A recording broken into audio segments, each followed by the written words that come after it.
Mga bagay silang natuklasan matapos magsagawa ng mga simulation sa tropical cyclones.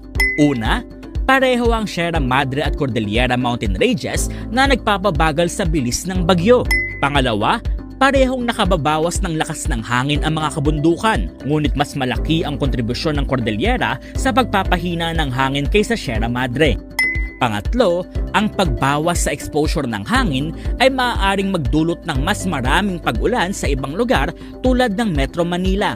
Pang-apat, mas malakas ang pag-ulang dulot ng tropical cyclone sa western slopes ng Sierra Madre at Cordillera pati na sa Metro Manila, pero nababawasan ang pag-ulan sa Cagayan Valley at eastern slopes ng Cordillera.